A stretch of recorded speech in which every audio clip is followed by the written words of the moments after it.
And firstly, I'd also like to acknowledge the traditional owners of the land, the Wurundjeri people of the Kulin Nations, and I recognise their continuing connection to the land, waters and culture, and I pay my respects to their elders past, present and emerging.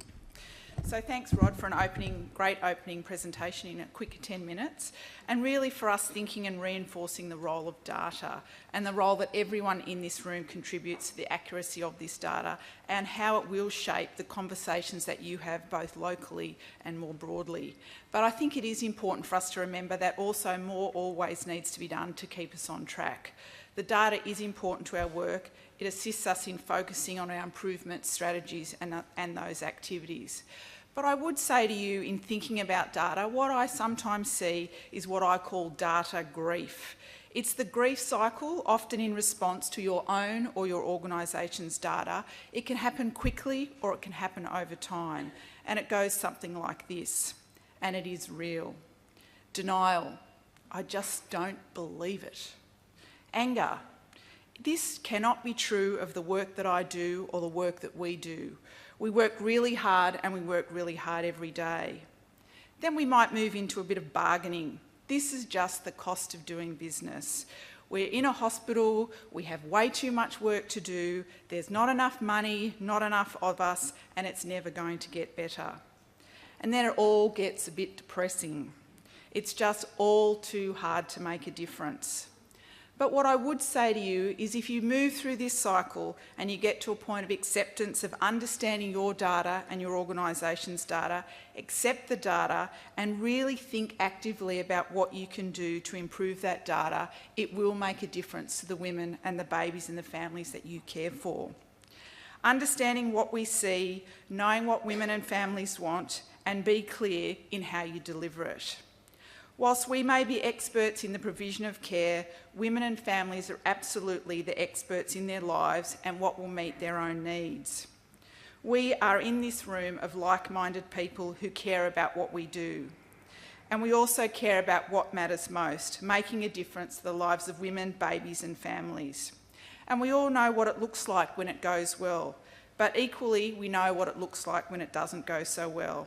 And alongside this is important to remember how it feels for you as an individual, for you as an organisation, or for you as a consumer of the maternity and neonatal services across Victoria. We do need to learn from the past and maintain the great foundations of that. We do need to know our present and challenge the status quo. And I would say to you that we do have a responsibility to create the future and take it to the next level. The last 6 months for me has been a huge transition, following 16 great years at the Women's Hospital, into COPMM and into Safer Care Victoria. At times it has been very tough, and I have to say, if I could have, I would have had an epidural at some point through that period. But supported by those around me, both at 50 Lonsdale Street and at home, I feel like I'm finding my groove in Safer Care Victoria and as the chair of COPMM. They are both fabulous roles and I'm really privileged to have those roles. They take me further from the bedside and are now working in a building where I do not see or hear pregnant women and babies in my everyday. And at times this is really challenging as not having that day-to-day contact with what matters most, particularly for me as a midwife. But close to 30 years involved in this work, I absolutely acknowledge for clinicians to flourish, we need them not only with women at babies by the bedside every day, but really active in the broader healthcare system and in our community. In leadership, in management, in hospitals and in our community, in academia, in research, in education and in policy and in politics. And I'm in many of these areas in some way, shape or form in my everyday. And those furthest away from women and babies like I am, we still do have an impact.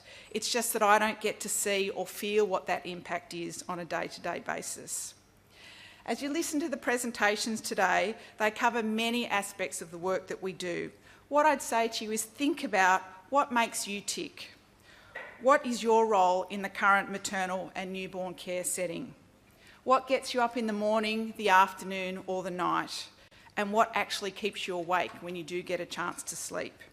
And what are you personally doing about it? The 2017 COPMM report will be out soon and it will provide you with more information and insights about Victoria's mothers, babies and children. It will outline high-level data of our births and our deaths and our severe maternal morbidity. It will offer up some good practice points and recommendations following the reviews of close to 1,100 deaths and severe morbidity that COPMM reviews on an annual basis. Fetal surveillance and neonatal resuscitation will be a feature. Access to models of care that provide continuity and support vulnerable women will be a highlight. We need a clearer understanding of the support offered to Aboriginal women, particularly in relation to decreasing their smoking and increasing their breastfeeding rates, the two areas where we in Victoria have not closed the gap. They will all feature for you to think about in the upcoming report. COPMM does acknowledge that the good practice points and recommendations in isolation may not be the actual contributor to any of these individual deaths, but these areas have been highlighted as part of the case reviews and the really in-depth discussion that we have around the COPMM tables. For clinicians with women and families for the future, we need to be strong and commit. Understand where you fit, know your work and your workplace, see your future while strengthening relationships and networks, as you'll be able to do today. Build more knowledge and skills, both clinical and non-clinical. Have more awareness, understanding of expertise, and remember that you already have a lot. Be aware of both the operational, what happens in your day-to-day, but also think a bit more broadly, strategically over the next 3 to 5 years and what that may look like for you in your individual services. When I left the Women's, they said, I'll be leaving big shoes to fill. What I say to that for all of us to think about is, shoes come in many shapes, sizes, colours, heights, levels of comfort. Trust me, I know, I have many of them. But whenever you put them on and stand tall, they take you forward. Whoever steps into any pairs of shoes, I guarantee you they will take you forward. Comfort at times may be an issue. How long it takes you to get to your destination may not be clear. But keep standing tall and moving forward in those shoes, because they will take you where you need to go, and once you get there, you'll know that you have made it. Thank you very much.